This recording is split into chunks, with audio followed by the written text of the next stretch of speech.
are listening to the Fearless Training Raw Knowledge podcast with myself, Alex Connor, your host, where we talk everything training, nutrition, and lifestyle collectively. This week, something a little bit different. This episode is going to encompass one of my latest masterclasses. My masterclasses are a project I've been running for the past couple of months at EMF, Elite Military Fitness, here in the Gold Coast of Australia at Robina, where I've been placing a large focus on education. I have been educating people through the fundamentals of nutrition, of training, skill acquisition, and then moving more into the hands-on of practical elements like how to lift effectively, safely, efficiently, and also some upcoming classes where we're going to get in the kitchen alongside professional chefs with elite facilities to help people really dial in and show people how easy it can be. But on this episode is the training masterclass that I recently did a couple of weekends ago, which I have the privilege of sharing the muscle and strength pyramids that are the cornerstone for this knowledge. And it is that of what is the most important from the most vital factors that play into your training to the least. So we're talking about the main elements, the main principles, if you like, that are underlying that you should base your training around. If you understand these fundamental pillars, these cornerstones, if you will, it will make your training far, far, far more effective, and you can start to understand why these things are important and how they play in. It's a bit like a jigsaw puzzle. If you get the pieces in the right place and you build up in a sequential manner, you can actually be more effective with your training and you'll start to enjoy it more, especially as you become more advanced in the gym. So whether you are a beginner, an intermediate, or advanced, these principles are going to be at play, and the more advanced you get, the more you will start to focus in on them, and the more the latter elements, so the hierarchy, if you like, become more important as you tick off the lower and easier levels. Now, I will put a link to 3D Muscle Journey, Dedication, Desire, Discipline. Shout out to those wonderful and intelligent people and coaches, so you can get a bit of an idea of what they have done. They have termed it the muscle and strength pyramids. Phenomenal for anyone who's starting out or even is more advanced, who wants to really get their head around the science extrapolated in a long format. You can even see the videos as well, and you can get it summed up within diagrams. I have sort of put it within my own realm into a staircase. I've taken those principles that have helped me so well, and I'm sharing my own anecdotal experience as well as defining these principles within this episode. You'll hear a bit of Q&A at the end as well with a couple of the audience members, and perhaps these are some questions that you've had yourself. And if you do have any questions, as I've mentioned previously, please reach out. All the information is in the show notes below. You can email me, you can leave us a comment, etc. And if there's any burning questions that keep arising or come up, I'll make sure I'll get back to you personally, or we'll answer them. We may even move into a solo Q&A where we get through these popular topics, which we might disperse in and around the guests over the months as everything overlaps. So please listen in, take some notes if you would like on this one. There's a few juicy bits. Excuse me if I get a few of the words a little bit backwards. I think at times they're a little bit overexcited, so one or two things might be quite out of context, but it is quite important to always critically think. I'm always big on, ask questions. I always teach my clients and peers around me, as good mentors have done for me. Ask questions, be curious, be a little bit skeptical, do your own research, and put it into effect. Practice it, try it. At the end of the day, evidence-based practices are great, and they are some of the most underlying principles of which we use to guide our coaching and our methodology throughout all industries. But at the same time, we've also got that hands-on experience, that anecdotal evidence where sometimes something just works. It might not make complete sense, but it works. And if it works, it works. So guys, thank you as ever for tuning in. Remember, you can listen on iTunes, Spotify, YouTube, or any of your favorite mediums. And if you've been really enjoying these episodes and listening to this podcast, please help us out. Give us a rating and review on whatever medium you choose. Share it with someone like-minded, because, as I always mention, at the end of the day, it's important for me to get good quality information out as best I can to share it and better help others with their physique goals. I will be back next week, though, with another talented guest speaking about another popular subject, as always. In the meantime, enjoy this latest episode all about training fundamentals.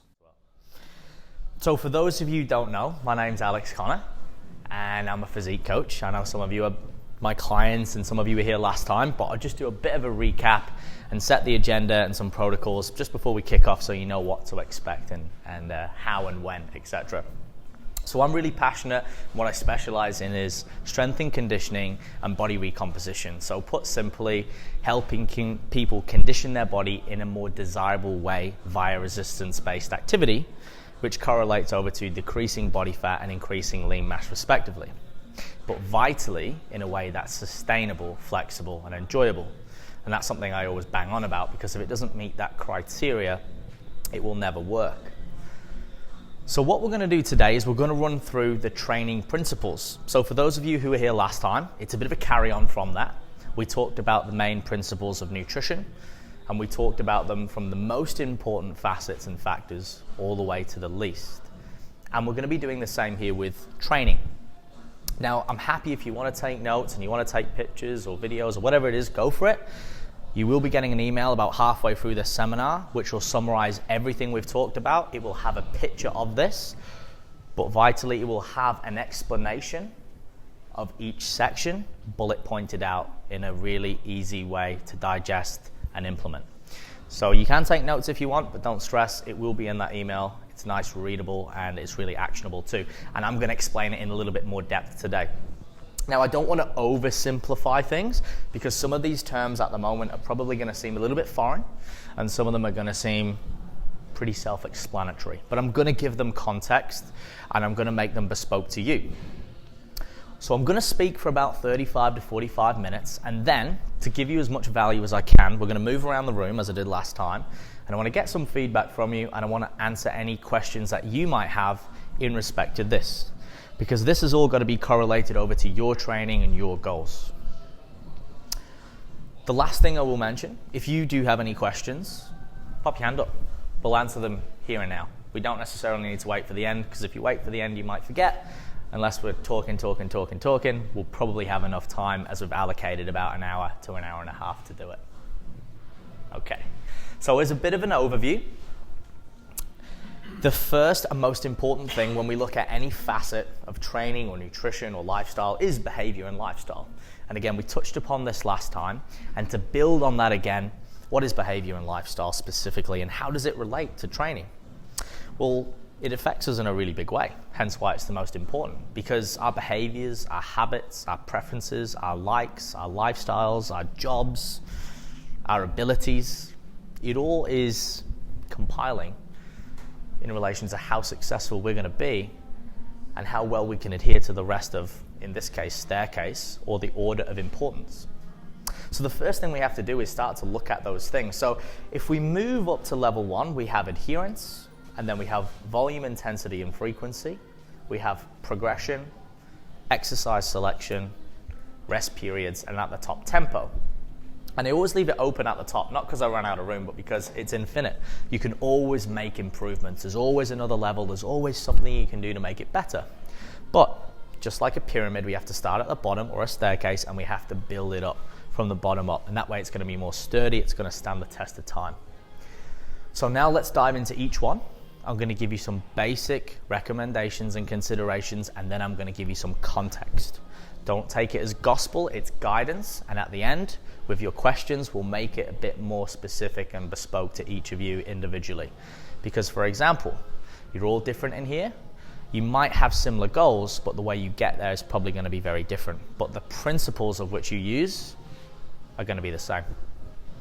So moving up to number 1, level 1, adherence is the big picture. What is adherence? Adherence is how well can you turn up and do something repeatedly over time. For example, is my 16-year-old client going to have the same adherence as my 34-year-old client with a full-time job and 3 kids? Maybe, maybe not. But there's different factors. They have different goals, they have different commitments, they have different situations in life. So we have to vary and we have to adapt for that. So when we look at creating programs, or when we look at setting a program up for ourselves, and we might go, cool, I'm gonna start the gym on this date. I'm gonna go in, I'm gonna download a program online. It's a 6-day bodybuilding split or whatever it might be, and I'm gonna go in and smash it. And most of the time, you'll go in, or people will go in, and after the first week you go, I can't really maintain that.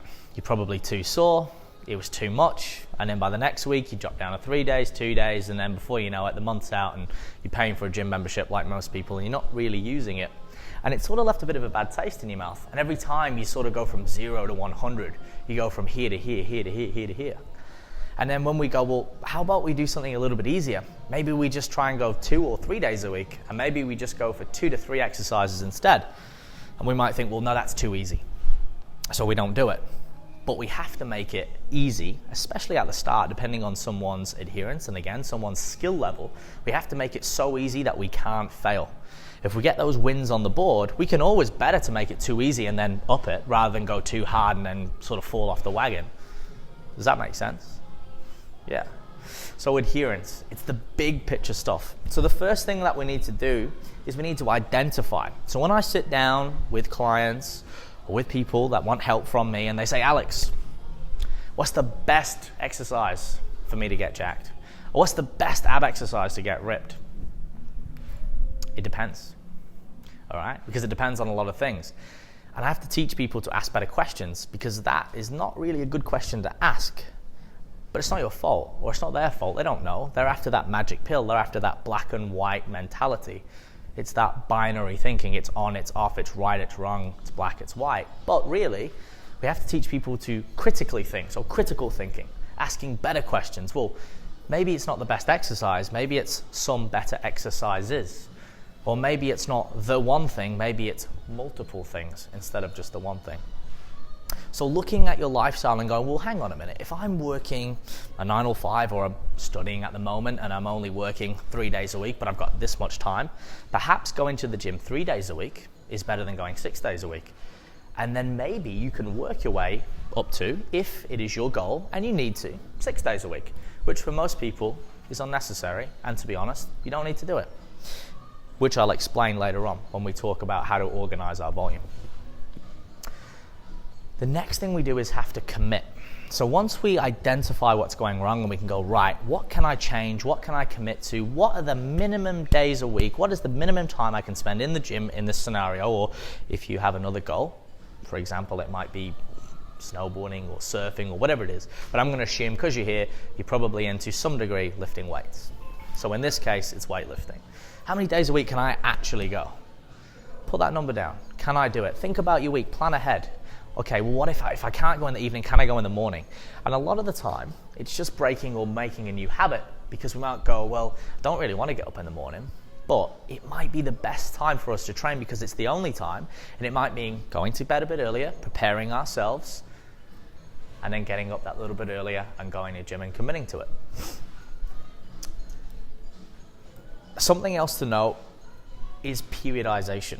So the order of priority, as we've explained, relates to what periodization is. Now, all periodization means organizing these segments over time. So organizing your training, managing your training, your volume, your frequency, your intensity, everything into a plan. So when you start out, things don't need to be organized per se. You can turn up at the gym and you can just do anything, and you're just going to get results because you're doing something you've never done. So you're causing a demand, therefore your body will adapt. So it's like Edison's law. For every action, there's an opposite and equal reaction, etc.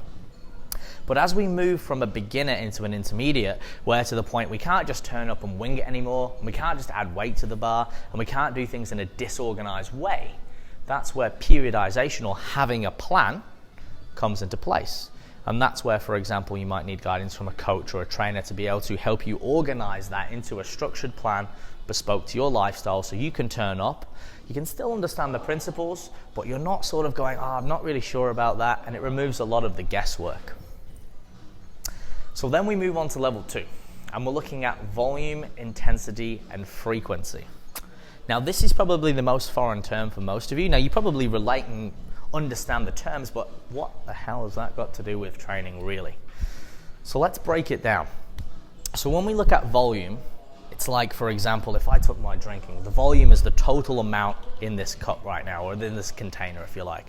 So that's like our total amount of weight we're lifting per week.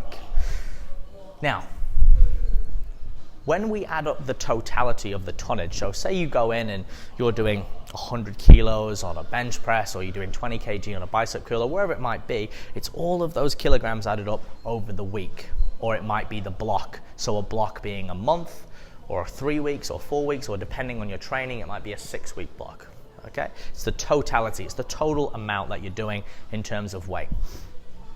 The intensity refers to how hard.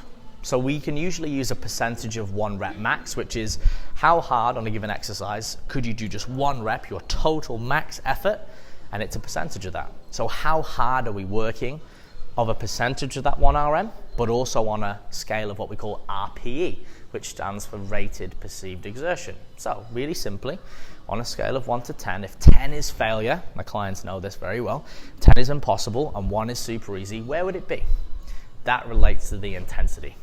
Okay, and then we have our frequency. Frequency is how we organize volume and intensity through that week, and how often we train, or how many muscle groups we train, or how often we train that muscle group.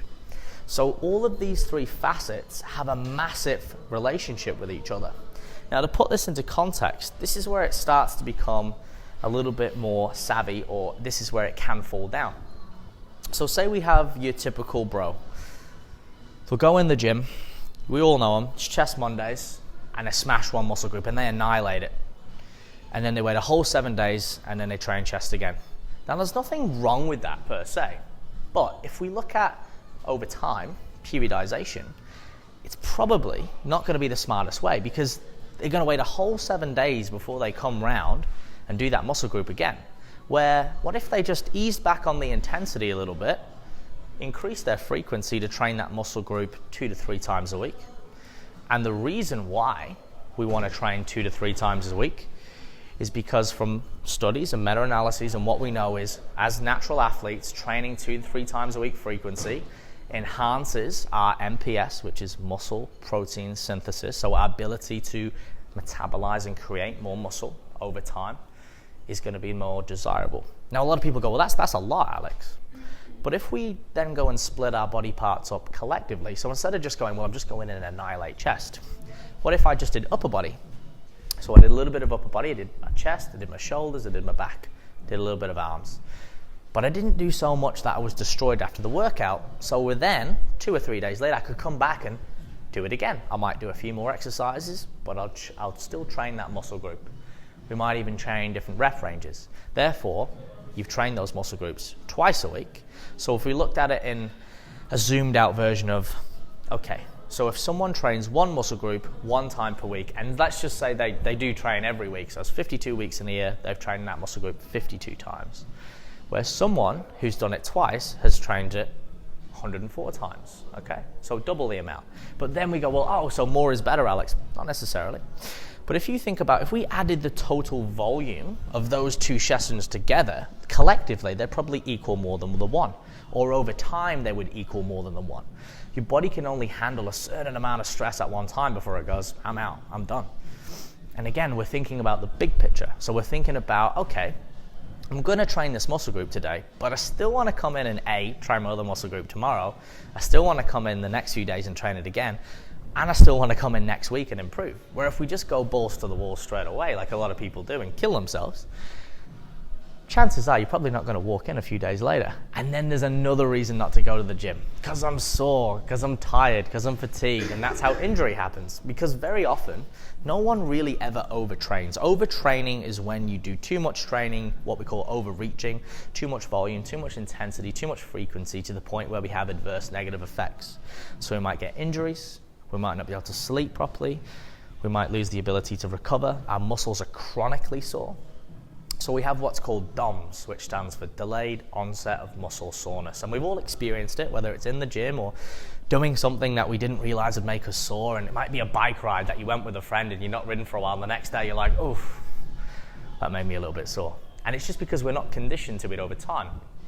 However, as we'll talk about later, it's not just a gauge of how well you worked out. That's just the body adapting over time. So we don't always need to be so sore that we can't move. Again, we want to think about the big picture. Now, in terms of some recommendations, and we're going to context this a little bit more at the end, with volume, 40 to 70% of your volume wants to be done in a moderate rep range. So you want to be doing that with your main muscle groups, you want to be doing that with your big compound exercises, etc. And again, this is all summarized in the notes as well. So 40 to 70 reps per muscle group. So for example, say I did 5 sets on my first 5x5 on my bench press. And then later on in the week, I'm going to do a dumbbell flat bench press. Okay, and I might do another 5 sets or 4 sets. That's the totality of sets and reps. And this will be explained a little bit more in the email. So you're adding all your sets and reps up. So if you just follow a basic structured training regime, you'll notice every time you do a muscle group, it'll be anywhere between 3 sets to 5 sets max. There's a reason for that. It's based on all of these theories and evidence over time. So when you add those up, again, if you were only doing one day, you're probably only going to do maybe 10 sets. Where if you do that 2 to 3 day frequency, you get to that 40 to 70 rep set mark, which again enhances your total volume. So you put more stress, more total volume on the body, therefore it has to adapt. Because we could go in and we could train really hard, really intensely for a couple of minutes, but we can't then do much more. So if we look at the total amount of volume we've accumulated, it becomes then very small. So we feel like we've smashed ourselves because we've destroyed our central nervous system. Okay, we've gone really intense, but the actual total volume is very low. So therefore, the adaptation or the stress and stimulus, the demand is been removed. That's why sometimes you'll see someone who's very strong, take the Japanese Olympic lifters, they're not super muscular, they're very lean, but they're not huge, but they lift a lot of weight because they've learned the skill of strength, but they're missing the volume aspect of what a bodybuilder would have, or someone who wants to gain muscle mass. Or in females' cases, still gain muscle mass, but have a more lean, toned, athletic physique. In terms of intensity, 2/3 of that, okay, you want to be in the 1 to 6 rep range or the 6 to 12 rep range. So this goes now more to strength athletes versus powerlifters. So my clients will know, if they look in their programming, their big heavy lifts at the start, the big compound movements like your squat, your bench, your dead, compound movements are multiple joint movements and multiple muscle groups. So for example, think about a squat. I'm moving multiple joints, I'm using multiple muscle groups, versus a bicep curl, where it's just a single joint isolation exercise. We can know by common sense that the squat is probably going to be a little bit more demanding because we're using more muscle groups, we're creating more fatigue, okay? We're using more joints. Where the bicep curl, even though it's hard and we really feel it in that muscle and it burns, we can recover quite fast because after a minute we're like, oh yeah, cool. Bit of a pump, but I can go again. Where the squat, you're kind of like, whew, maybe give me 2 minutes. And we'll talk about rest times in a little bit as well.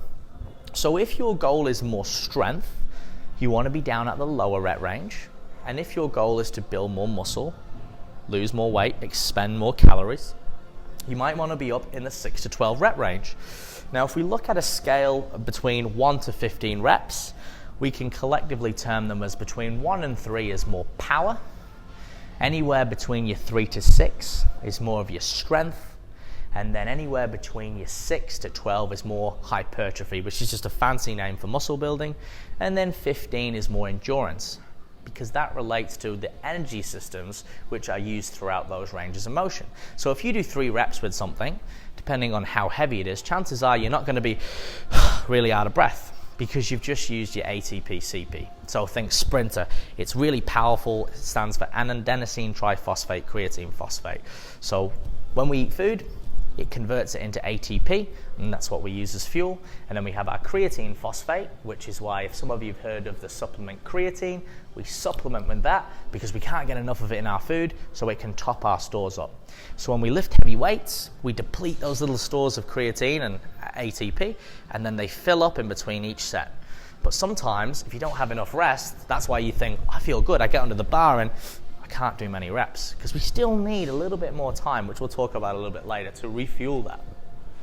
Then we have our second energy system, which is our anaerobic, which is our musculoskeletal. So think about anywhere between 5 to 10 seconds all the way up to 15, maybe 20 seconds maximum, where you're not going to be really puffing, but the muscles start to fatigue, you start to build some lactic acid up. Okay, so you might start to get a bit of aerobic activity in there, you might start to get a bit of a puff up, but again, you're not like completely out of breath. And then we have our aerobic energy system, and that's anything over 30 seconds. So then we look at like endurance-based athletes. So that kind of has some correlation over to the rep range, but also again the intensity. Now, it's not to say that we can't build muscle in different rep ranges. Like, for example, if I do 30 reps, I'm not going to get big. No, because if I'm on, say, a leg press movement, and that leg press is controlling my range of motion, and I can do 30 reps at 200 kilos, and that's a heavy enough weight because of the force production, which I'm going to go over later, I'm still probably going to get stronger at some point, and I'm going to get bigger because I've caused enough distress, enough demand. I've accumulated a lot of volume, especially if I back that up with other sets and repetitions and exercises. And then we look at frequency. So again, from what we know, we want to be looking at 2 to 3 times per week frequency. So we want to train every muscle group 2 to 3 times a week. Now, this is all, again, recommendations and considerations for what we know is generally better. From legitimate studies, from some of the best practitioners and peers in the industry, and you can go to muscle and strength pyramids for some of the guys or the masterminds behind these concepts. Again, I am just communicating this information and putting it across in a way from my experience, okay? We know that 2 to 3 times a week is more strategic, it's more intelligent, especially if we want to maximize our results. Because it doesn't matter whether you're a performance athlete or whether you want to be the best of the best, everyone wants to make the most of their time. And why would we not just work smarter? We can work hard, but if we're not working smart, what's the point? Imagine coming to the gym 2 or 3 days a week, getting even more out of it, and then spending less time in the gym and more time perhaps doing something else that you may enjoy more, or you might have a passion or career, but still be able to forward and progress your training, your physique, and your health. Grab the low-hanging fruit first, and then if you fall in love with it, then do your 5-6 day a week splits, then start jacking everything up, and then think about stepping on stage if that's what you wanted to do. But for most people, and for the most part, it doesn't need to be overcomplicated. We can keep it simple. So we want to make sure that we're maximizing our efforts in the gym and working smarter, not just harder. And again, this is all explained in the document that you'll get through, and we're going to put more context as we go. So if you're sitting there at the minute and you're thinking, I don't know the hell what he's talking about, that's okay. We're going to explain it further as we go. It's all going to come into context. And then we look at progression, step 3. So what is progression? Progression is everything, really. Progression is making progress, getting better or making progress from the start point over time. Now, the reason why we do anything is progress. Because if you were to turn up at your new job on Monday and they said, right, this is as good as you're ever going to get, this is all you're going to do, you're going to stay right here, you're going to do the same job and you're not going to get any better, you'd probably walk out the door. Or at least I hope you would. And that's the same with anything in life. Imagine if it was you're always just going to be this big, you're going to be this intelligent, you're going to earn this much money, you're going to have this many friends. Life would be boring. It wouldn't work. So we always strive for progress. But what we forget as humans is that progress comes in many different forms. Progress is not just more weight on the bar, because that's what it's thought of. When we train in the gym, everyone, especially guys, we're all guilty of this, we just want to put more weight on the bar all the time. And we might be able to do that as a beginner. We might be able to just come in week after week and put more weight on the bar because it's new, we're learning a skill, and there's so many little adaptations which is happening in the body. If we all went and did something that none of us have done tomorrow, we might not be brilliant at it, but we'd all make a lot of progress really fast. Whether that was playing chess or origami or whatever it was, we just all get really good fast. We might not be brilliant, but we make so much progress because it's new and we're learning all these little skills. And that's what happens when we walk in the gym. You can go in, you can do anything. And people go, oh, I know what I'm doing, I got results. And it's like, well, maybe. And then they hit a wall and they try to put more weight on the bar and then it gets frustrating. And they're like, how am I actually going to progress? So then they might go lighter and they just do more reps and then they're killing themselves. And again, it all comes back to the volume, intensity, and frequency. It now takes a little bit more strategy. Look at anyone, anything, or any skill at the top or at intermediate to advanced level, and you need a little bit more than just the basics. The basics might be the best if you master them, but then you need to know how to manipulate them into your favor. So when we look at progression, we want to talk about the law of more. What is the law of more? The law of more relates to how do you do more work over time. If you can do more work in its totality, in the total, in the gym, you're going to have a bigger, faster, stronger, more athletic, more fitness, whatever it is you're training for, physique results, okay? So you need to do more work over time. Now, if we can't just put weight on the bar, what are other forms of progression within the realms of in the gym? Because that's what we're talking about here. We're going to get specific. Well, if we can't put weight on the bar, what if we do more sets? Yeah, so that equals more volume, but then we can also do more repetitions. We might get more proficient at the skill. So we might get better at that exercise. We might be able to feel and manipulate our muscles more. We might be able to recover faster. We might be able to feel it in those targeted areas and it wasn't quite feeling as good as it does now because I'm better. It's a skill over time. Okay? We might recover faster and be able to train again. We might have 2-3 minutes rest, but now we can have, say, just 1 to 2 minutes. We still need a little bit, but we're better at it. We can achieve more work in less time. So these are all forms of progression. There's many, many forms. And we get very tunnel visioned, especially when we get to a certain age or depending on our goal of just thinking more weight is better. So we do need to keep an eye on that over time. We do need to be lifting more weight or we need to be doing more work. Again, it's bespoke to your goal, but 9 times out of 10, you need to be lifting more over time. Not just in one workout, not just at one lift, not just one all-out big squat, over time. Because if we lift more volume, we cause a greater adaptation. Our body has to adapt in a more desirable way, and we're going to get the results that we want. In this case, looking and feeling better at a generalized description. Now, quality versus quantity. This is a really big one. It's a really nice generalized term, but we can apply it to a lot of things. So quality will always win. If we do things in quantity and the quality's not that good, we're probably gonna, again, get injured, we're gonna hit some walls, and we might be doing lots of what we call junk volume. So we might be going in and we might be swinging loads of weight around, but we're not actually really using those muscle groups. We might be using a bit of gravity, we might be using our joints, we might be doing cheating reps, so we're feeling it in our joints. So it's better to sometimes do less with a more qualitative approach. Think about, if I'm doing this movement, what does this movement work? What muscle groups does it work? Okay, it's meant to work my quadriceps. Do I feel it in my quadriceps now, the day after, during, etc.? Yes or no? Perhaps the machine's set up wrong. Perhaps the exercise is not right for you. Perhaps you're just rushing it, or you've not been shown. We all assume that because the gym is a public place that we all just go in and we know what we're doing. Now, we do have exercises and machines that help us, and that's what the machines are there for. The machines that guide our range of motion help us get proficient in the movements, but we're all individual. So does that machine, when they built those machines, did they go, right, we're going to build it for someone this big, this big, this big, this big? No. They just might have looked at scientific evidence, they looked at machines that were made before, they looked at a certain range, they probably looked at an average, and they made that machine bespoke to that person. And then sometimes it has a bit of a description. It works lats, and this is what to do, and this is don't overload this, and no one ever reads it, let's face it. All right? You don't go in and I'm going to read the instructions on the gym today. That just doesn't happen. But then again, no one shows you either. Because usually that service is not offered in a gym. It's assumed. You go in and, cool, you've paid your membership, go for it. We have some trainers, but go for it. So really, I think that being taught how to do the basic lifts, which is what we're going to do in the upcoming masterclass, should be paramount. Because otherwise, really, you're kind of setting someone up to fail. You're giving them a loaded gun in many ways.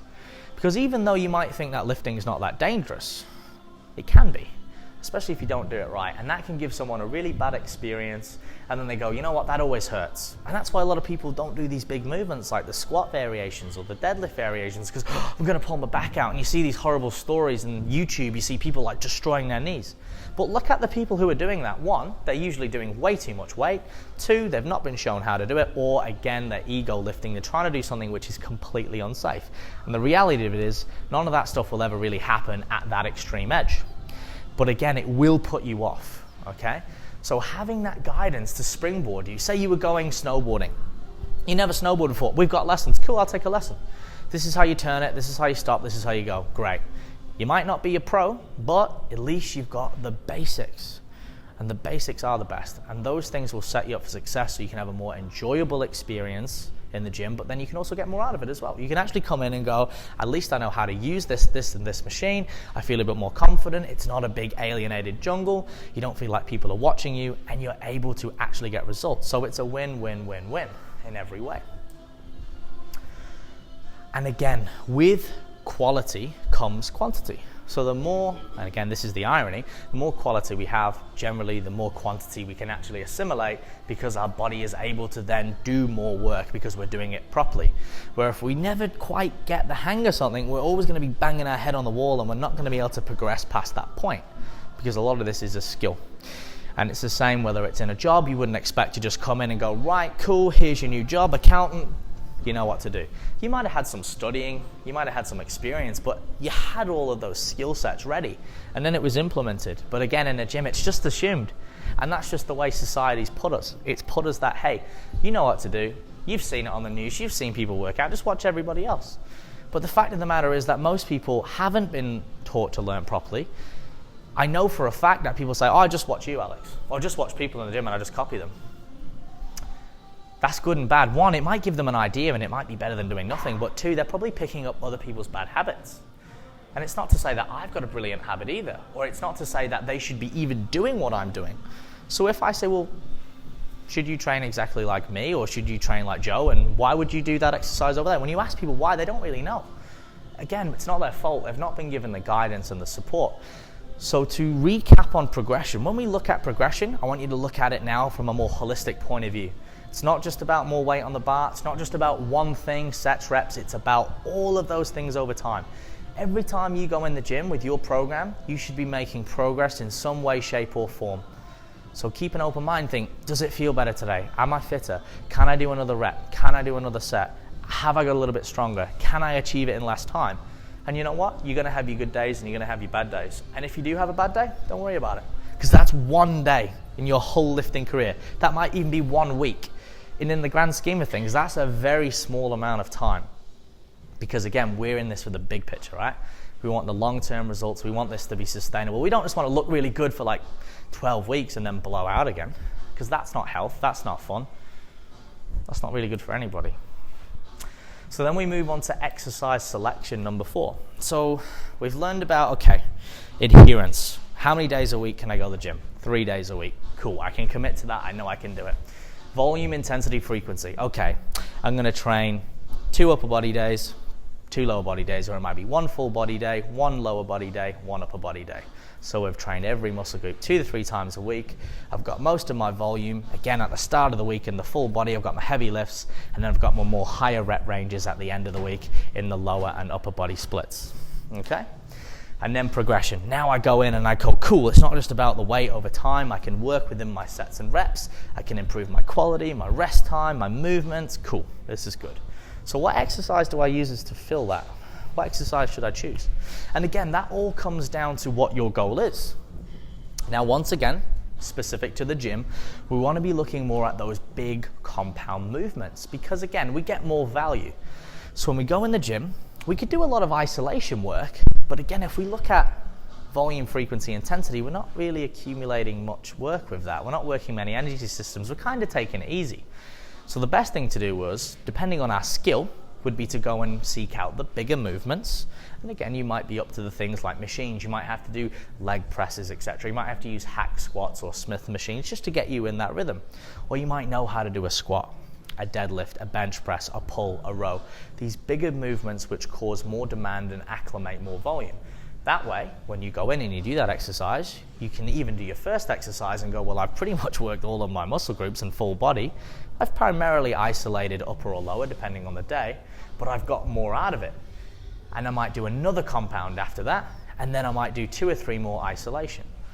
So I've got my big movements, and I've coupled them with my isolation movements, and I've covered all of my muscle groups, I've trained all of my energy systems, and I've acclimated as much volume as I can, but I can still come in 2 days later because I'm not completely smashed, and I can do it again, or I can do the same again with some variations of those exercises.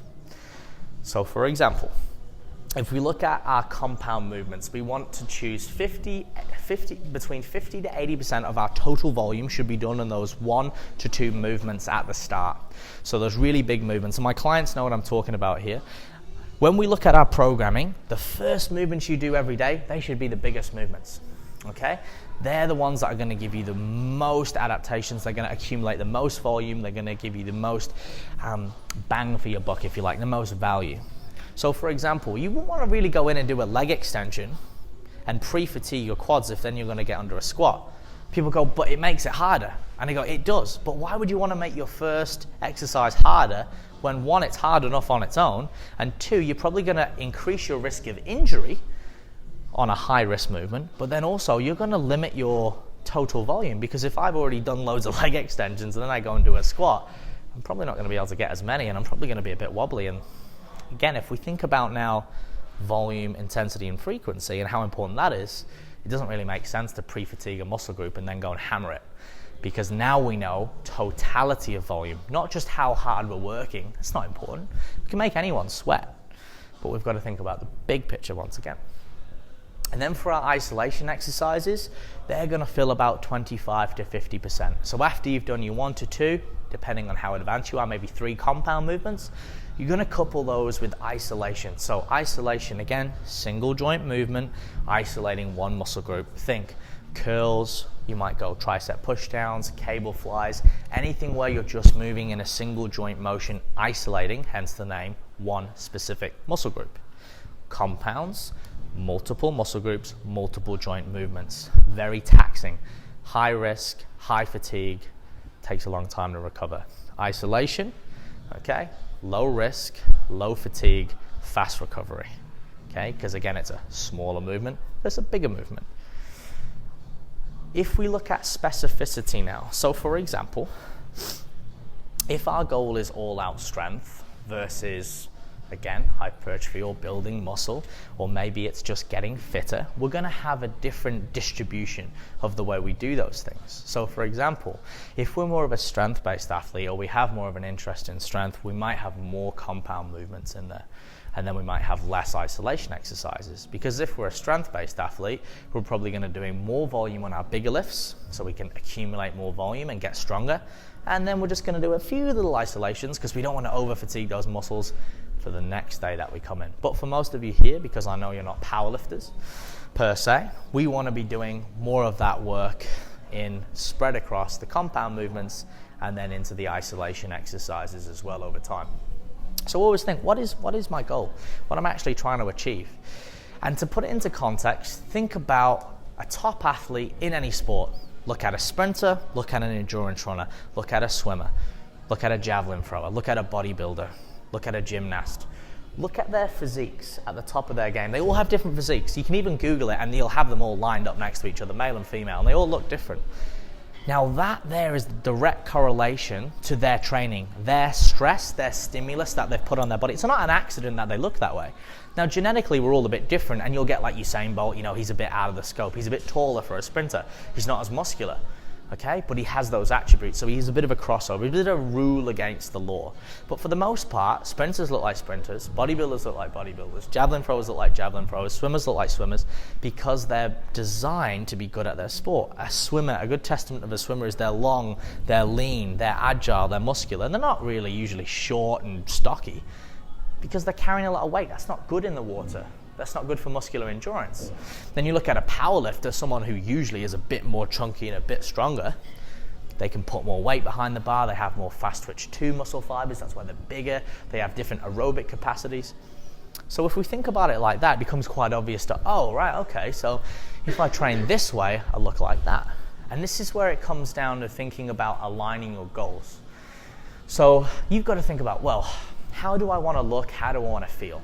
And if I want to look and feel a certain way, then I've got to train a certain way.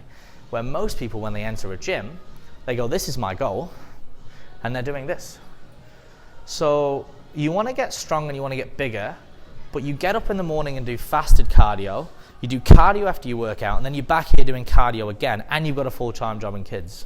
Right. And you do this 6 days a week, and now you look more tired, you're looking worse over time, you're not losing fat, you're not building strength, you're not building muscle. And I tell you what, I see people in here 2 to 3 times a day doing that. Again, it's not their fault, but if they only sat back and had that question asked, or maybe asked themselves that question, it would become quite obvious.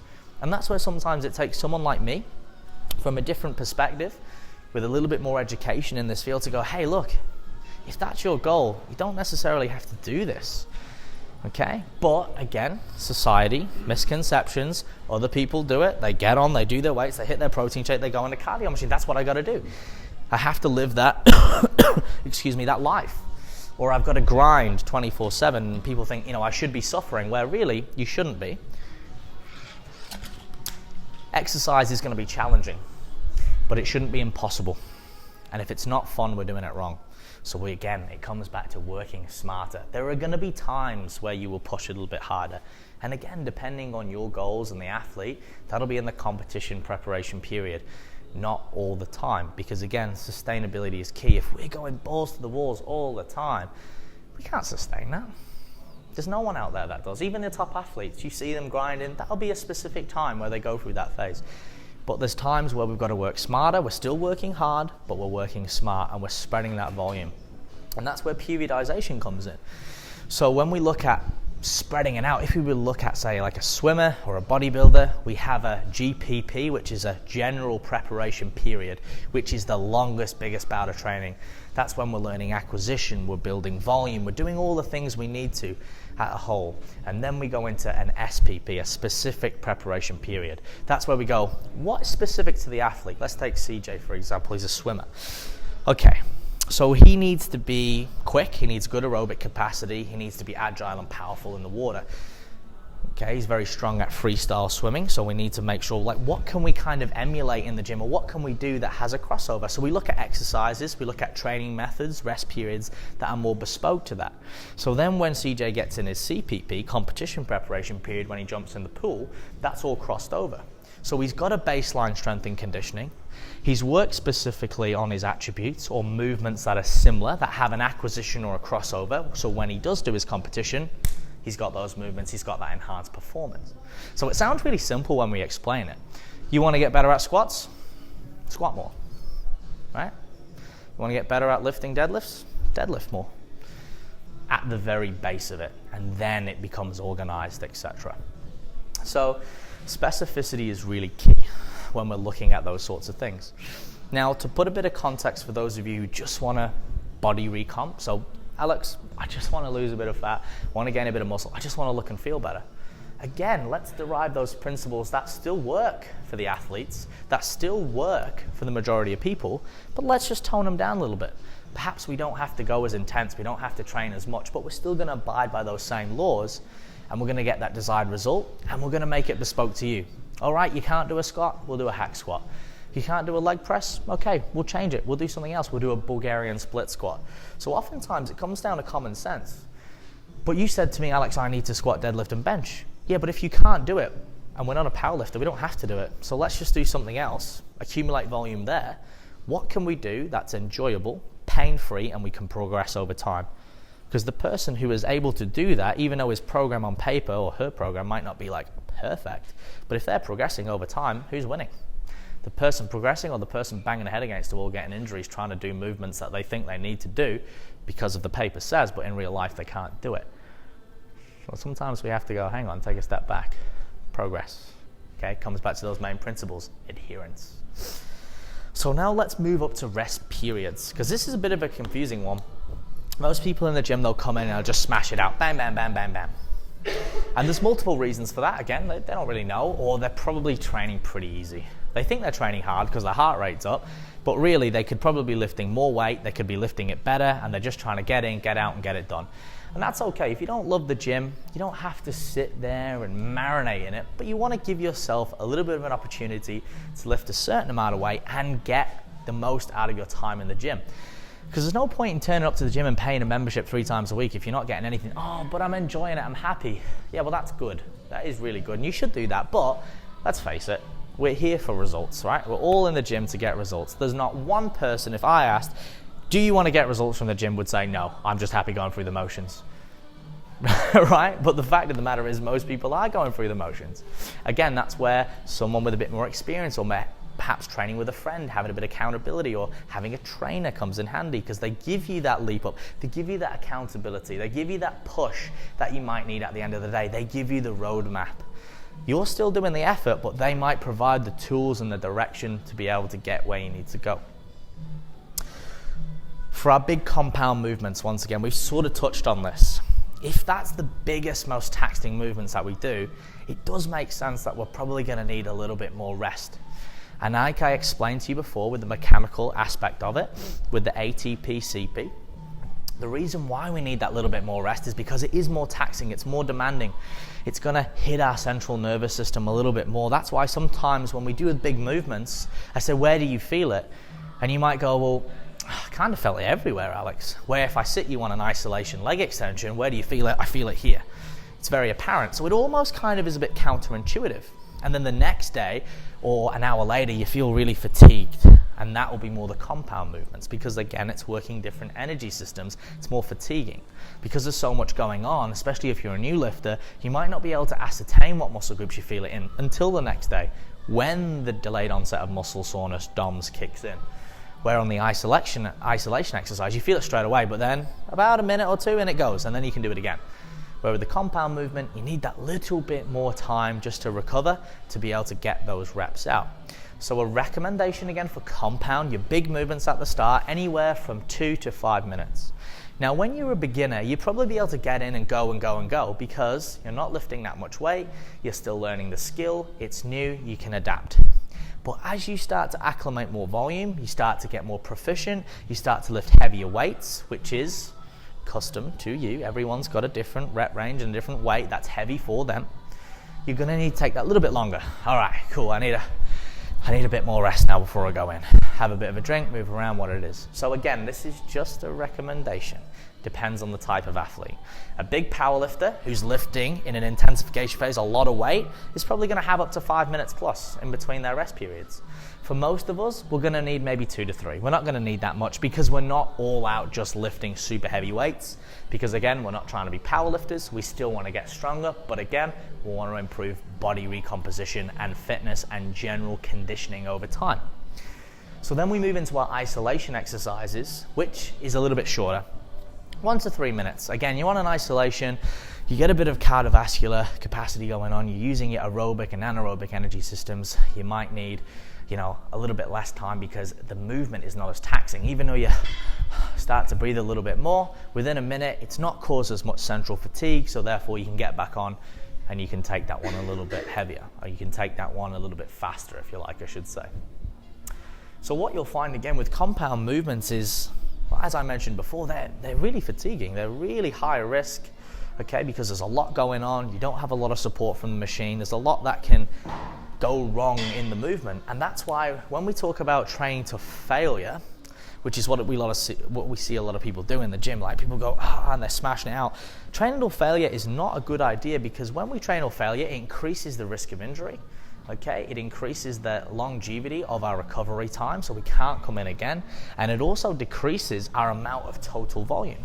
So if I said I had 2 people here now, and they were the same exact people, they were both clones, and I said, right, you've got to squat 60 kilos, you've got to squat 60 kilos. I want person A to squat to complete failure. So just a side note on failure, there's mechanical failure, and then there's mental failure. Mental failure is where you give up here. Mechanical failure is true failure, when your muscles cannot push anymore. They are out of oxygen, they're out of ATP, they're done. That's it, they're gone. So I get person A to squat to true failure, and I get person B, I go, right, that's 60 kilos as well. That's what we've worked out. It's, say, 12% of their 1 RM. So they should be able to get 12 to 15 reps out. So I say, look, I want you to get between 12 and 15 reps, but I want you to go to failure. This person gets maybe 25 to 30 reps and hits failure, drops the bar and hits the floor, and they're fatigued. Person B stops at 12, they're fatigued, okay, that was enough. Probably back to the RPE scale, about an 8, maybe a 9. They sit down, they have a drink. Next set comes around, and I say, right, both of you, I want you to do the same now. You're going to go for 12 to 15, you're going to go to 12 to 15.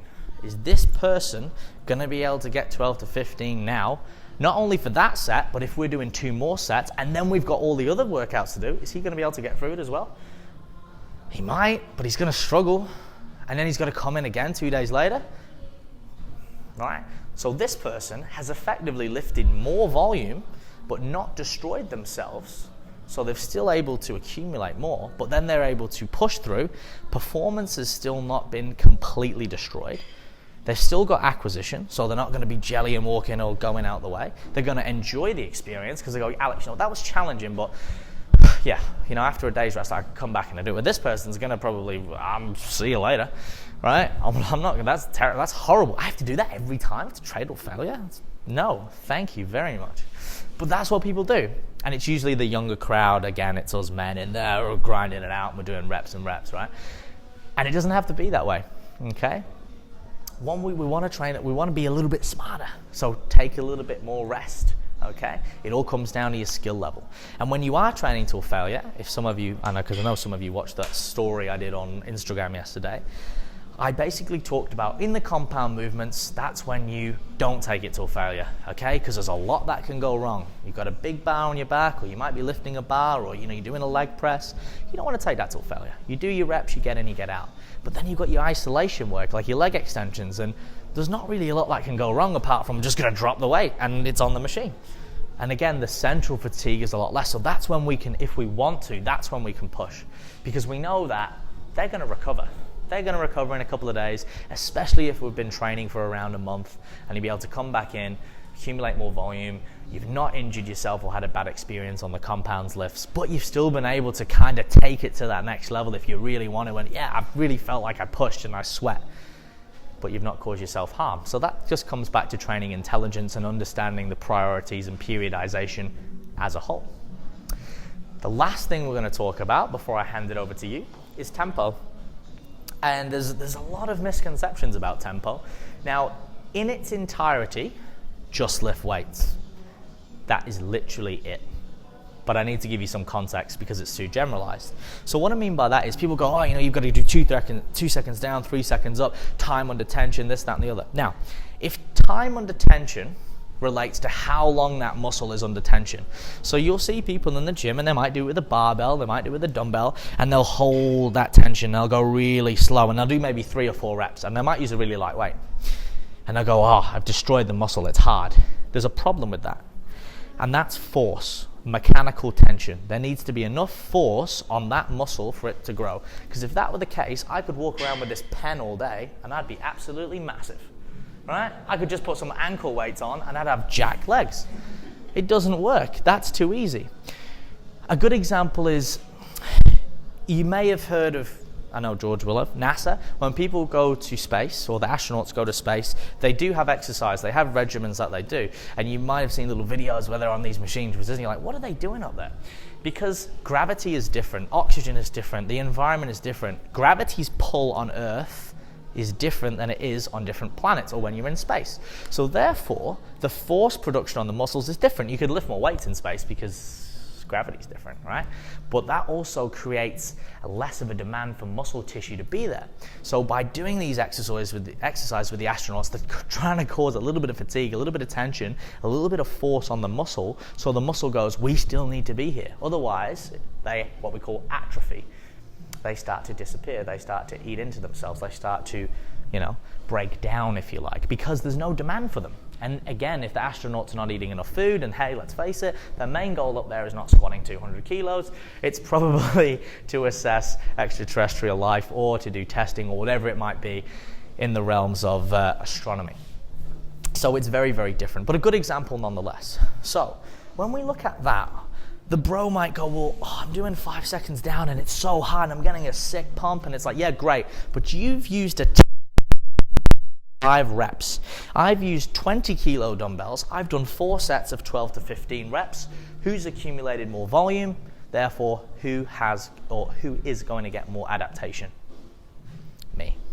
So you might get a sick pump, or you might be able to think, it's really hard, but you've robbed yourself of the volume because you've pre-fatigued yourself. So it doesn't mean that you want to go as fast as possible and get as many out. It means that whatever pace and tempo you decide to lift at, it is safe, it is efficient, and it is effective. So for example, if I'm just dropping the weight and lifting it up, I'm just using gravity, so my muscles are not working. I'm going to hit the joint on the way down, say this is bicep curl, so I'm missing 50% of that volume. And I could probably cause a bit of injury because I'm saying to my muscles, right, just let it go and then catch it. And it's the same with the squat. where we want to control that weight. We don't want to go too slow, we don't want to go too fast, but as long as we're controlling it. And then also we might be training for something like power. So if we have a sprinter or someone who wants explosive speed, strength and speed together, or strength and speed, equal power. So if we train, something that is a heavy weight and we do it with speed, we create power, which is that explosiveness. It's the ability to generate force through load. Okay? But for most of us, again, we don't necessarily need that, so just lift weights. Think about it. Am I controlling it on the way down, on the way up, on the way down, on the way up, on the way down, on the way up, or whatever exercise it might be? So when we have a muscle contraction, we have the eccentric phase, and we have the concentric. So in a bicep curl, that is the lengthening phase, is the eccentric, and the concentric is the shortening. Now we can always lift and tolerate more volume, more strength, more force. We can generate more on an eccentric, which is a lengthening. So for example, say a wall was to fall on you, and say this wall wasn't like a massive, huge stone brick wall. Might even be a car. You could probably resist it a little bit, or a tree, before it would crush you. But you wouldn't be able to push it off you. So you can always resist it a little bit more. So you might see people in the gym, bench press is a big one. They'll control it on the way down, they'll have all this weight on, they'll have their mate rip it off them. All yours, bro. And they let him on the way down, right? You take it, because they're trying to do what it's called the negative training, or the eccentric training phase. They're overloading that phase of the movement, which is where most of the muscle damage occurs, which creates a demand for muscle growth. Hence why it is a bit of a fad and a phase, or it's a type of training, and it is a tool which has its place to create more muscle damage. But once again, do we want to create loads of muscle damage if our goal is to accumulate volume over the week, over the block? We might not want to destroy ourselves in that one session. We might be better to spread the volume over the week so we can come in, enjoy it, recover, do it again, add a little bit, add a little bit, add a little bit. Now, of course, there's a lot more, and there's many facets to all of these, and there's much more sort of advanced mechanisms. But for the most part, this is the basic. These are the basic principles, the basic protocols, and again, it's going to be bespoke to you. For the most part, it is simple. You don't have to overcomplicate it. The more advanced tools and principles come out as you become more advanced with your training. But it never really has to be that hard. So if you can get your head around the basic principles and go, well, I don't need to understand force and velocity relationship. But if I understand that, cool, first of all, I've got to be able to turn up to the gym as many times as I can and enjoy. Then I'm going to think about, okay, I know that I've got to lift a certain amount over time within given rep ranges, train my muscle groups at least a couple of times a week, choose exercises which are bespoke to me, which are going to give me the most value, rest at least a little bit on my big exercises and not fatigue myself, and when I'm lifting the weights, make sure that I'm in control. That's literally it. So in terms of considerations for tempo, again, just lift weights. Don't overthink it. Don't try and go too slow. Don't try and go too fast. Use good technique, good form, and once again, think about, am I feeling it in the targeted muscle groups? So I want to hand it over to you now, because this is all well and good, me just standing in front of the room telling you all this, but when I first heard of this, I needed a little bit more of an explanation. And I'm obviously someone who's trained for a few years, so I could kind of ascertain it. So I want to know what's going on in your heads and what you're thinking right now. So I want to move around the room, and I want to go through individually and ask you if you've got any specific questions, okay? Or if there's anything that you're unsure about, and we'll sort of cover that together, and we'll try and answer them live. Now, we're only going to have so much time, and there's only so specific I can make this before I have to sit down and actually tailor this to a person. So, for anyone who does have more in-depth questions, no stress, at the end, please stay behind. And if you want to talk more in depth about your goals, you can organize a consultation with myself. There's no obligation, it's free. I don't charge anything for consultations. It's more about setting expectations, seeing what you want to achieve, aligning your goals, and then seeing if it's a good fit as well.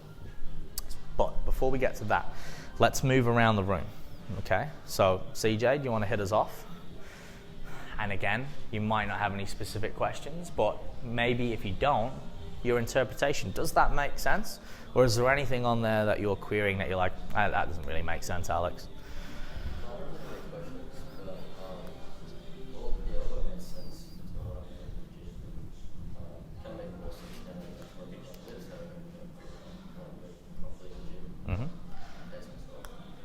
I picked on CJ because he's a client of mine straight away. All right, put him on the spot.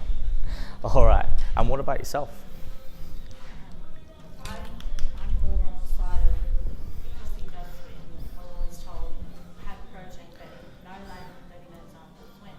So should you have protein shakes, then it's what kind of protein shakes, and it's how many calories, because in different groups, whether you're in state squad or high performance squad, you know, in the Olympics, you've got different levels of calories you have to eat. So Correct. as a mum, I've got to know what to feed them. I've also got health issues myself and my husband, so we both have to have, you know, similar meals to the kids. And so having 3 swimmers, one's female, 2 are male, there are differences. I need as much help as I can get in having them be and them eat. For sure, peak performance. And that, the last masterclass, that was all around nutrition, all right? But it still is, CJ's in that academy. Those videos are bespoke to that. But again, I've spoke to CJ, if you want to catch up, we can go through that. Most of it he's across for the basics. And again, if you sit down and watch those videos, it will explain that. And to put that into context, so that was a question about nutrition.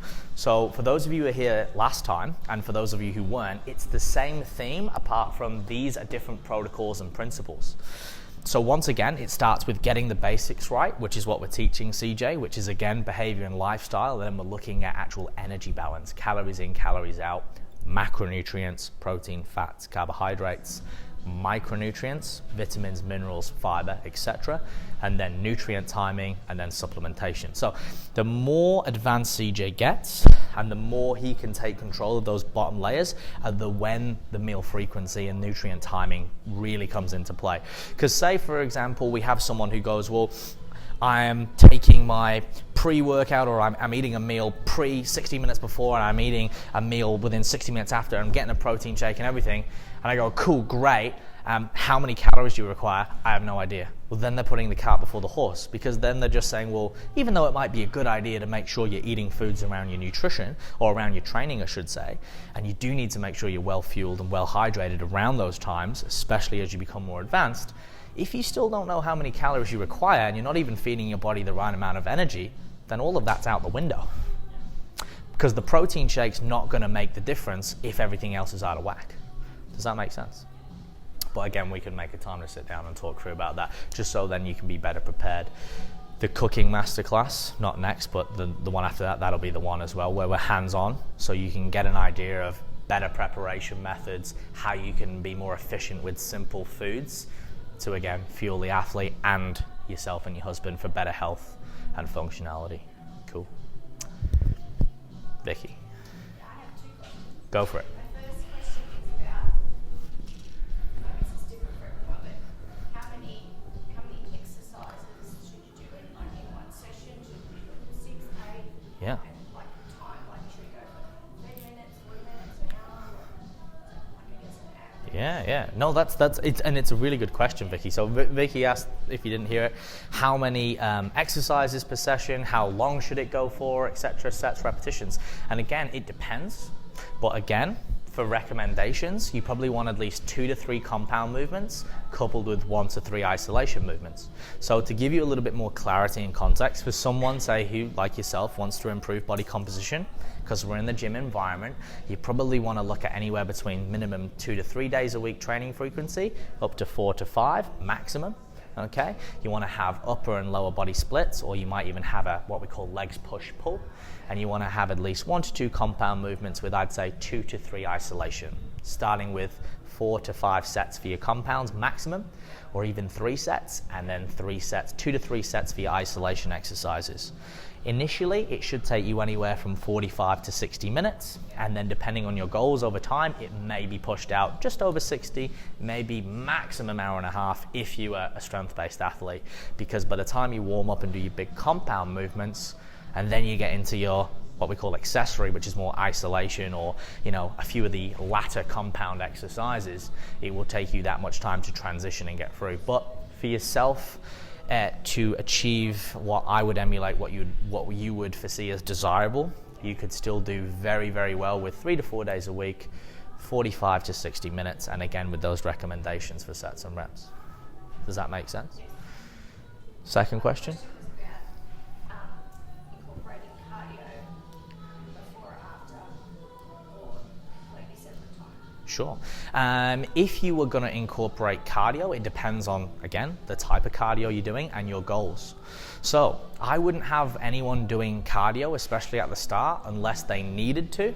They were an endurance-based athlete. They couldn't do any weight training because it was stressing their joints out. And even then, cardio is probably going to put more weight and stress on the joints depending on the type. So it might have to look like low intensity walking or swimming because it reduces, say for someone who's really overweight, a lot of stress on the joints. So you better to train with the strength and resistance based activity, offset your energy balance with nutrition, therefore you'll have a more desirable body composition. You'll still utilize all of the energy systems in the body, and then if and when you need to, then you can pull cardio out your sleeve, because cardio is a tool unless it is something that's bespoke to what you want to do. Unless you're a runner, a trainer, you want to improve fitness, weights will do the job. And also when you weight train, when you do lose that weight, you're going to have that tight, hard, sexy, toned look that women want, because it's still, those things are just descriptive words. There's only muscle, there is only body fat. Where if you do loads of cardio, and you'll see it, and you probably speak to people, they lose all this weight and they're like, kind of like flabby and like soft. But when someone trains weights, they look hard, they look toned and lifted.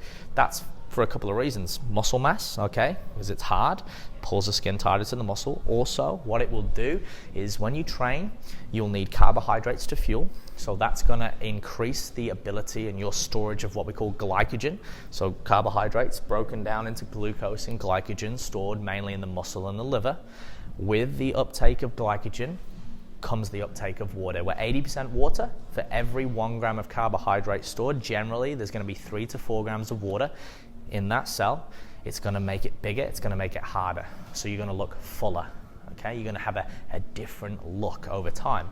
Where if you're someone who's constantly emptying your stores, doing cardio, and you're not eating right, doesn't mean you might not look good, but if you've not trained weights, you're not going to have that muscle to stimulate or create that look, that tight toned look that most females desire. And I'm not talking about looking really big like a bodybuilder. I'm talking about, again, even that bikini fitness, just nice, aesthetic, sexy, feminine look. So I personally use cardio as a tool. I don't advocate it unless I need to. And again, it all comes down to what are your goals, Vicky? Do I want to look like an endurance-based athlete, or do I want to look like a physique athlete? And then training like a legitimate physique athlete, mainly putting your time into weights. So if you were doing cardio, you'd only want that to take 1/3 of the time up that you train with weights. So most of your time, 2/3 of your time should be spent doing weights. Cardio really, for most people, is a last resort, because we can generally offset the balance with nutrition and smart, intelligent training. Make sense? Great. Okay? I don't really have a question, but the 4 and 5 Mm-hmm. makes, well, 4 particularly makes a lot more sense now in relation to the program that you've got me doing. Mm-hmm. Like that, I understand that compound exercise. Good. That's it. And like why they're the priority, etc. And yeah, I sometimes, I probably don't rest enough between if I'm doing it. Sure. I can come after work and just Yeah. You just want to get it done. just get it done. Mm. Yeah, and sometimes it can be a habit, because you sat there, and if you're not playing on your phone, you sort of go, oh, I'll do another one, and then you sort of get halfway through and you go, oh, maybe I need a bit more rest. Or it could be conversely that, oh, maybe I need to do a little bit more and make it a little bit harder, so I do need a minute rest. That can be another way of gauging as well. Like if you're ready to go within 20 to 30 seconds, you're probably not training at the level you need to be. Saying that, obviously, if you're a beginner, that might be so because you're learning, but albeit that we've been in the gym for a few months, you're at that level now where, you're probably going to need a minute or so. And that's why we're working that intensity up over time. So the selection now makes a lot of sense. It makes a lot, I'm glad. Kerry? So when you say compound exercise, in a session, you have the compound exercises first. Mm-hmm, correct. And then I think I told you I was doing 2 exercises together. So I'd go from the Like say deadlift to the leg press. Do Correct. 1 set and then 1 Mhm, set and mhm. keep going back and forth. And you said just to do 4 of the deadlift Correct. Because I see people doing it all the time. Correct. And that's a really good question Kerry brings up. So we've got other tools like supersets, drop sets, antagonist, agonist, paired sets. Some of you will know what I'm talking about. Some of you will be speaking a foreign language, so I'm going to explain it. So when is it appropriate? And we did touch on this a little bit, but it's a really good point you bring up. If we're doing a big compound high-risk movement, would that be a good time to superset that with another exercise, considering it's the most taxing, high-risk, high-fatiguing, and then now we know that volume is king? Probably not. What about an isolation exercise? So say if I'm doing a leg extension, and then I've got leg curl next on my program, could I superset those two? Yeah. Why? A couple of reasons. One, it's an isolation exercise. Low risk, okay, high recovery. Also, isolation, one muscle group, and then I'm using the opposite muscle group. So agonist relates to the main prime mover, the main muscle group in a movement that's doing the work. So we still have them in the compounds, but again, it's a full body movement. It's a lot going on. And then the opposite muscle group being the antagonist in that scenario. So if I'm doing a leg extension, the quadricep is the agonist, the antagonist is relaxed. Primarily, it's the hamstring. So then I could go and do hamstrings, because that, even though I might need to take a breath, remember, I'm not an endurance-based athlete. I've been using my primarily anaerobic or ATP. So again, I'm not doing over 30 seconds of work. I can then go on and do my hamstrings. So now I've learned how to train more efficiently. Once again, it's a tool. You don't need to do it, but if, say, you're short on time, or again, you want to increase the intensity, you want to increase your energy output, you want to start to tap into that aerobic energy system, you want to get a bit of a sweat up, keep that heart rate going, it's a good idea to then pair the sets. But on a high-risk movement, that's where we'd go, no, the first 2 or 3, or 1 to 2, depending on the program, I'm going to give it my everything, okay, bespoke to, not going to failure, and I'm going to have my big rest, and then we're going to go back in, because again, we want overall volume, frequency, intensity. So there's a time and a place to push, and that is in the order of priority, bespoke to how hard and demanding the exercise is. Does that make sense? It does. Anything else? No? Good. So yeah, you can superset after you get past the compounds, but once again, springboarding off what Gay said, if you can then go, you're probably not working at a high enough intensity, which means you either have to increase your rep or set, or as you have in your programming, you have a rep target. It might be between, say, 12 to 15. You might go, well, I'm going to try and do 15, as long as the form's good, or maybe I need to put a bit more weight on, etc. Or maybe I need to do an extra set. Okay, I definitely need like a minute to 2 minutes rest. And that's why we always use that RPE scale, which is rated perceived exertion, which is a tool that is not of my own. It's been designed in the industry for many years, which does allow the coach to gauge what the client's perception of the intensity is. And the more advanced the athlete, the more accurate that becomes. And on the opposite side of RPE, we have what we call RIR, which is reps in reserve. Now, those tools relate to a concept, what we call auto-regulation, which means automatically regulating your volume. We always want to have a combination of, when we're training, when we look at creating a plan for an athlete or a person, we want to use those tools aligned with what we call percentage or percentage 1RM programming. Now, percentage-based programming gauges based off your 1RM, usually for big compound movements. We say, okay, you can lift 100 kilos on a squat for 1 rep. That's your absolute max. So we're going to train at between 65 and 85% of that in a given rep range, depending on our goal.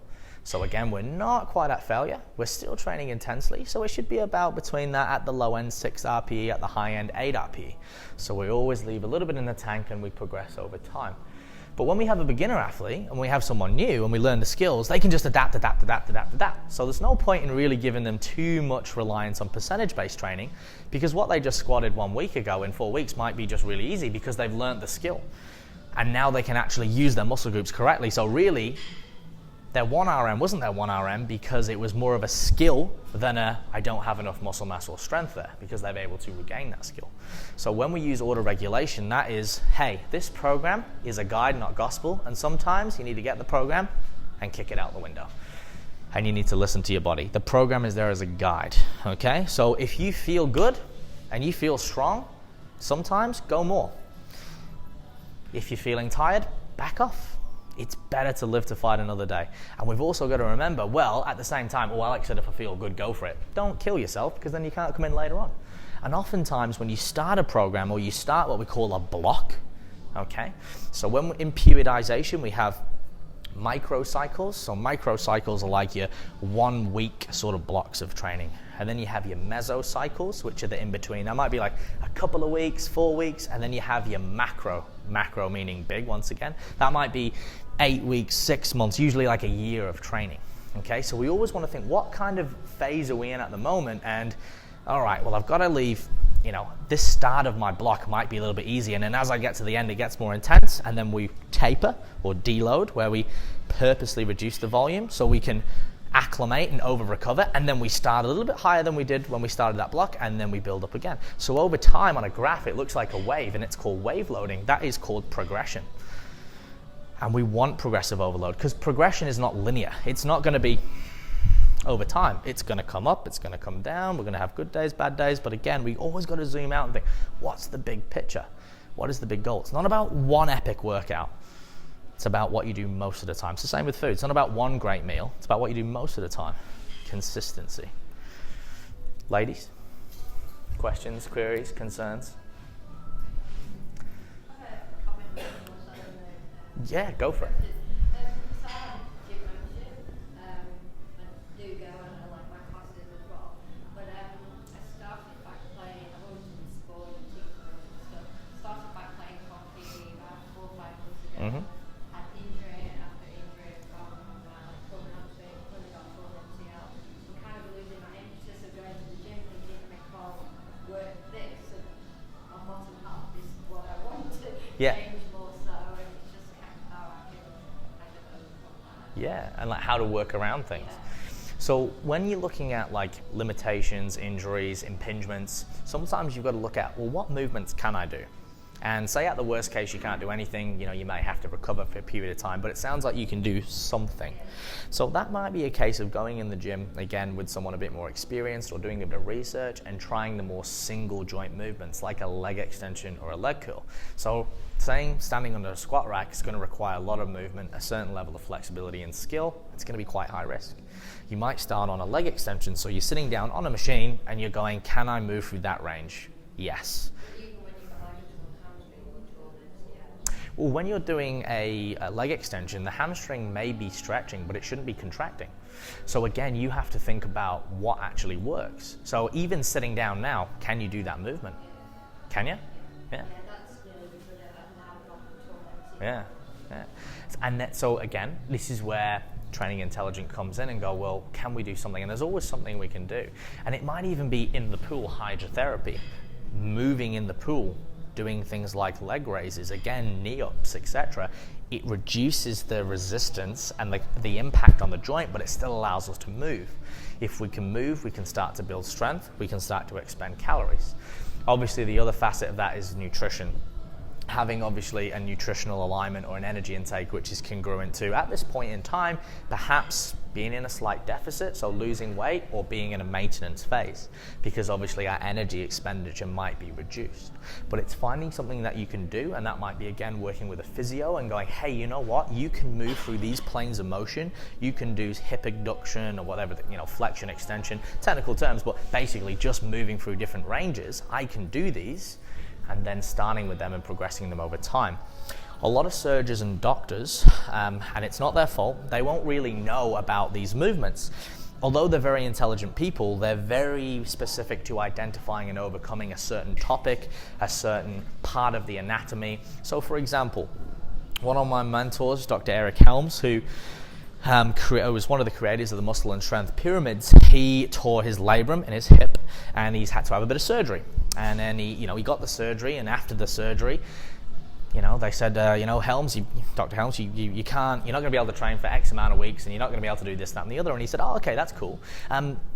Would I be able to, after 4 weeks, would I be able to do a hip flexion or a leg extension? And the surgeon's like, oh, what's that? And he's like, oh, not to be undermining, because he's a doctor, so but it's this movement. And the The surgeon goes, yeah, that movement would be fine as long as it doesn't stretch. Okay, what about like a leg extension or like an adduction? Could I do that movement?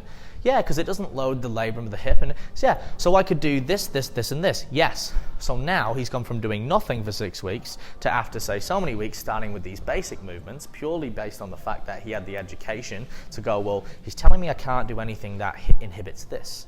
So that's where that basic intelligence comes from. But because obviously we're not all doctors and physicians, that's why, again, you might have to align yourself with a good physio, a good coach, a good practitioner who can say, okay, what's been done? Okay, that part of the anatomy involves these movements. These are the movements that are probably we have to avoid, or they're gonna antagonize. So can we do these other movements which don't aggravate? Yes, we can. Okay, again, progression. Can we do it pain-free? Yes. Can we continue to do it? Yes. Can we enjoy it and continue to make progress on over time? Yes. Keep doing it. Hit a wall, back it off a little bit. What else can we do? Do this. Okay, a little bit more, a little bit more, a little bit more. And before you know it, you build strength. So one of the biggest misconceptions after an injury or after a surgery is complete isolation. It's the worst thing you can do, because you're then not having any active recovery. There's no blood flow in the site at all, and there's no way that you can build strength. And the best thing you want to do is build strength and mobility back around those movements by, again, not going in guns blazing, because of course you're going to get an injury, but by identifying things, movements, activities and exercises which you can do pain-free, and then continuing to progress on those over time. Does that make sense? Yeah. And look, but that's better than nothing. And the body will still recognize that as stimulus, which is good. But what I would start to do, so the body's quite clever. If you train one half of it, the other half to some degree will still correlate and cross over. That's why, that kid that broke his arm at school when they went on that snowboarding trip, and then they said, oh, you got to write with your left arm, and in a couple of weeks he was doing it. Well, she was doing it. Because the brain can transfer information across. So if you want to test this theory out, whatever hand you brush your teeth with, I want you to brush your teeth with the opposite hand. Just do it for a little bit. I guarantee after a couple of weeks, you'll be just as good with the opposite hand as you are with your dominant hand. But it's a limiting belief. So the body's very clever at transferring information. It knows the skill. So now you've just got to train the acquisition on the other side. It knows what to do. So with what you're doing with your legs to make it more bespoke, it's okay. When you're in the gym, when you've got a bit of time, jump on a machine. Start with something like a machine exercise. Have a little go, really light. Does it feel painful? No. Okay. Do that every day, or every time you go to the gym. It's low impact, low activity. How does it feel during? How does it feel after? And then how does it feel? You're right, Karen. And then how does it feel after that again? The day after. If there's no pain and it's only muscular, then then I can continue to do that. And then you just build. But that's when you might need, again, a practitioner to go, hey, this is a complete no, and this is okay. Because there is obviously a point where you don't want to do yourself damage, but a lot of the time we listen to practitioners and we just take what they say for gospel, but based on again, it's not their fault, their scope of practice, it might not cover, or they might be a little bit blind to what you could do. Great.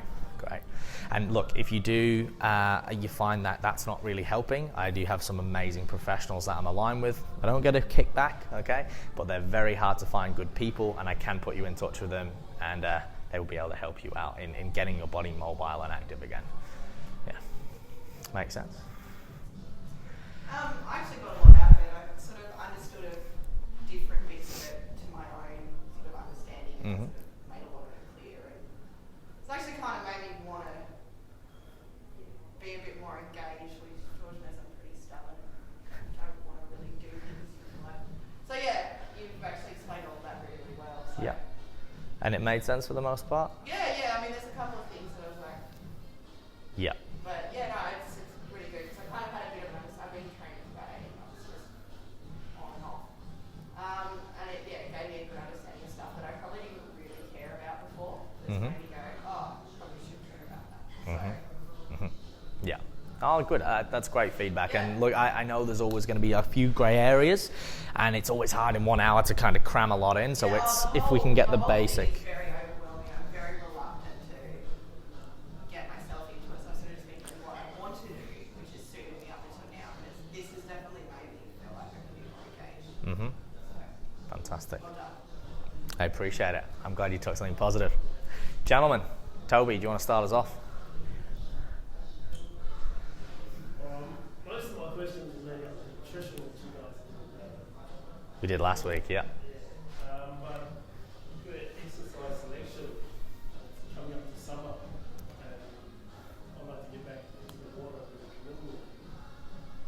I don't want to do some muscle base. I still want to keep muscle base for the season be next year. Correct. Might be able to Yes. But once again, it depends, because it depends on how much and then what the goals are. And then as you progress in each sector. I want to do season be next year. For sure. I want to do the muscle base. What did you say? Did you say swimming or rowing? Oh, canoeing, sorry. With...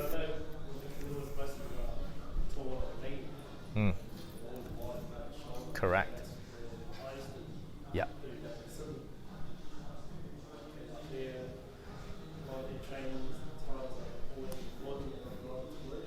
Correct. You could definitely implement some of it in, and look, the good thing about canoeing, rowing, etc., if you look at the physiques, even though they're long and lean, they're quite muscular, okay? They're very strong and powerful, and they do have very well-rounded muscle groups in certain areas. Obviously, the best way to gain muscle is lifting weights, but there's a lot of resistance, there's a lot of aerobic and VO2 max, so there's a lot of crossovers. We can talk about this, about your training specifically, but you'd definitely be able to still incorporate it in. We could even use that as cardio when we go in a calorie deficit, as long... Well, that's the thing, and if you're doing canoeing, it's like, it's fun. That's what I mean.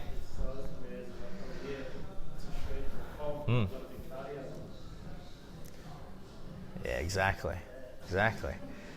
Well, as I said, we will try and do pretty much next to no cardio, which we should be able to do. We should be able to get, if we're clever, and we keep doing what you're doing, you're building the food up, and most of our volumes in training, and we're training intelligently, we shouldn't have to do, if any, cardio to get shredded. So even that canoeing might just be that little extra bit, so we can keep food a little bit higher and fatigue low. That's it. Yeah.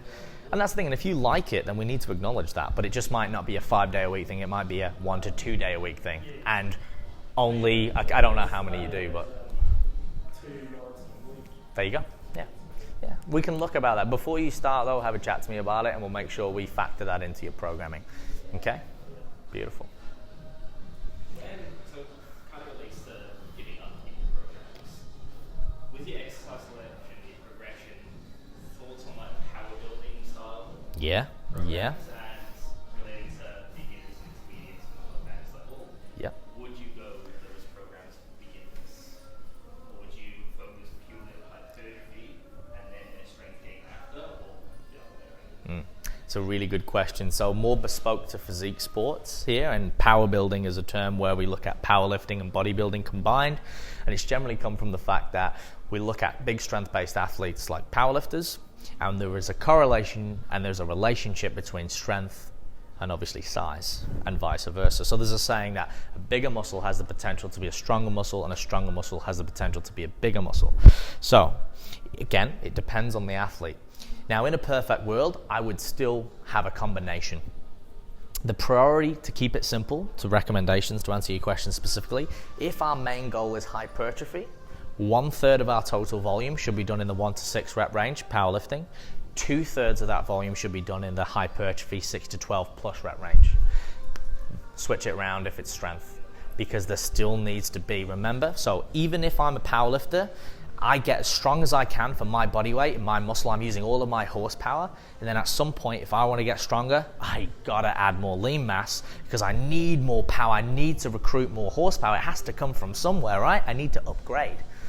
But then vice versa, if I want to be a bodybuilder and I'm repping, I need a certain amount of tension or muscular force. So at some point, it's probably a good idea for me to increase the weight rather than just 30, 40, 50 reps, because then it gets to a point where I'm just doing cardio. And then again, I'm not working those primary energy systems. So I would always encompass a combination, yes. So there is kind of that power builder, but there has been, as of late, a bit of confusion in specific to our industry, guys, where people will focus too much on strength and negate the bodybuilding work, and then they find that, oh, I'm stronger, but I'm actually smaller, right? Because they've learned the skill of strength, but their totality of volume is actually reduced because their intensity is so high. So if I have volume, intensity, and frequency, they're three, say, gauges. If I turn them all up, it doesn't work. So if I just go all volume, all intensity, all frequency, so I'm going to train as much as I can, as heavy as I can, as often as I can, I'm going to just fail. So every time you turn one up, the other two have to negotiate. So there's always that little bit of balancing game. So that's where we go periods of where volume is high, intensity might be reduced, and frequency is moderate. And then we might go through times where frequency is high, so is intensity, but volume is low, because there is a relationship between them all. So we can't just go 100% on all of them. And that comes back to the question of what are our goals? Okay?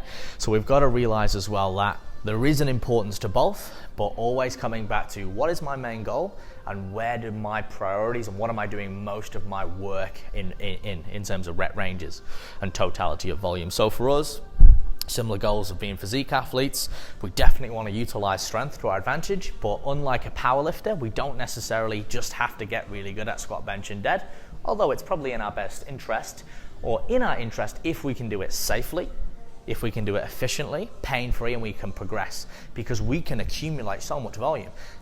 You can lift and get so much mechanical tension from a deadlift, a squat, and a bench press rather than sitting on a machine. You might be able to load the machine up with more plates, or so it may seem, but the machine is guiding you through that motion. So the mechanical tension is diluted. You're not getting as much from the movement. So it's a good idea if we can to use those big movements, but we might use them to the point where we don't cause any niggles, and then we get on a machine, and then we get on our dumbbells and use our higher rep ranges, and we pump it out to just smash the volume through. And at the same time, we're not over fatiguing, so when we come back to our big lifts, we're fresh. So we're using them as a skill, we're making sure that we're getting the most out of each, so they complement each other. Does that make sense? Awesome. Big Rig? No questions. Nothing at all. Beautiful, guys. Well, that pretty much wraps us up, team, for this masterclass. I want to thank you all for coming out on your Saturday morning. I really appreciate it. I hope you took something or a couple of things really positive away. You will have that email in your inbox, which will go through, and it will have all of these elongated into a little bit more of a simplified medium. A body of text which is summarized, so you can go, what was he talking about again? Cool. On each point, and you can get that and take it away, and you've got it there for reference, okay? There'll also be information to the next masterclass. The next one is on skill acquisition. Now we're out of the classroom and we're in the gym, per se. We're going to be teaching you, my clients will know this, how to lift safely, efficiently, effectively, how to maximize your performance for lifts. We're going to be looking at the big lifts and how, if you learn those principles, they correlate over to every lift in the gym. The fourth masterclass in the series is going to be a cooking masterclass. It's 2 hours. It's going to be next door at Icon Kitchens. We've partnered up with Peter and the team over there. We've got professional chefs, nutritionists, and coaches like myself.